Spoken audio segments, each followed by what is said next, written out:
सच्चे प्यार की कहानी। बस अभी 1 महीने पहले की ही तो बात है। घर के पिछले भाग में माटी डालने का और प्लांट्स लगाने का काम अखिल और कला इन पति पत्नी के जोड़े को दिया गया। पहले दिन दोनों ने खूब अच्छा काम किया। दूसरे दिन सिर्फ अखिल आया। शायद कला बीमार हो गई होगी।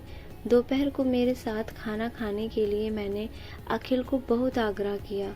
कई बार उसे कहा कि मेरे साथ खाना खा लो, लेकिन वह माना ही नहीं। वह बोला कला नाराज हो जाएगी। मैंने कहा अरे अखिल, तुम कितना डरते हो अपनी बीवी से।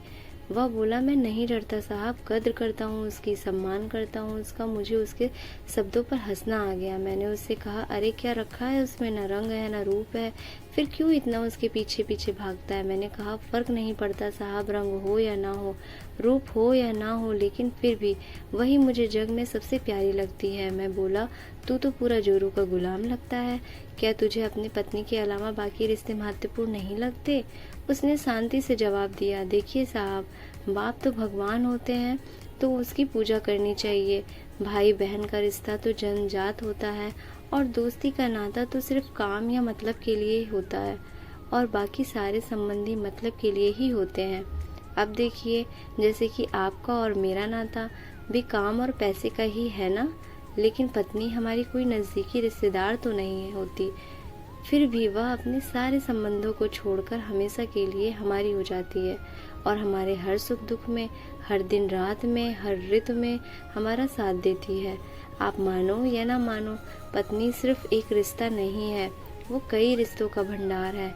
जब वह हमारी हर इच्छा पूरी करती है, हमारी देखभाल करती है, हमको लाड़ लड़ाती है, तब वह किसी माँ की भूमिका निभा रही होती है। जब वह हमें अपने वर्तमान परिस्थिति की समझ देती है और जब हम अपनी कमाई उसके हाथों में ला कर देते हैं, तब हमें विश्वास होता है कि वह उसका सही इस्तेमाल करेगी और हमारे साथ कुछ बुरा नहीं होने देगी। तब वह बाप की भूमिका निभा रही होती है, जब हमारे बारे में चिंतित होती है और जब वह हमें हमारी गलतियों को बताकर उसे सुधारने का मौका देती है, तब वह किसी बहन की भूमिका में होती है। जब वह हमें अपनी नई नई इच्छाएं बताती है, हमसे किसी चीज़ की मांग करती है, नखरे करती है, रोकती है, जिद करती है, तब वह किसी बेटी जैसी होती है। जब वह हमें कुछ नया सिखाती है, हमसे झगड़ती है, तब वह किसी दोस्त की तरह होती है।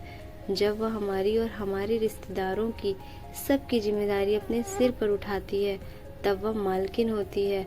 सबसे ज़रूरी, जब वह सारी दुनिया को और यहाँ तक कि अपने बच्चों को छोड़कर भी जब हमारी बाहों में आती है, तो वह हमारी पत्नी, प्रेमिका, हमारी जान, हमारा श्वास बनती है। अब आप ही बताएं साहब, अगर मैं उसकी इज्जत करता हूँ, उसकी कद्र करता हूँ, तो क्या मैं कोई गलत काम करता हूँ।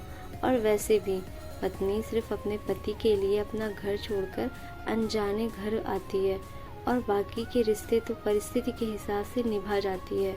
देखिए साहब, बेबी अगर धरती बनकर इतना बोझ उठा सकती है, अपनी तपस्या की अग्नि में तप सकती है, तो पति को भी शांत और उतना ही बड़ा विशाल आसमान की तरह बनना पड़ेगा, जो उसे समय समय पर प्यार की बारिश से भिगोता रहे।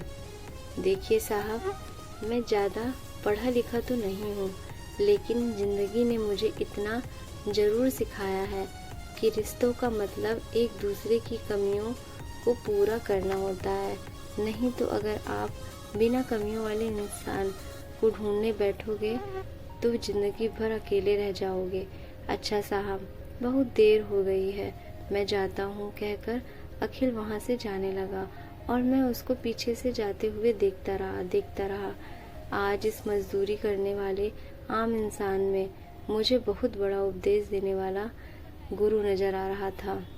उसकी वो बात कि पत्नी कैसी भी हो, उसको मान देना, उसकी इज्जत करना, देखभाल करना हर विवाहित पुरुष का प्रथम कर्तव्य है, और ये गुरु ज्ञान मुझे जीवन भर याद रहा।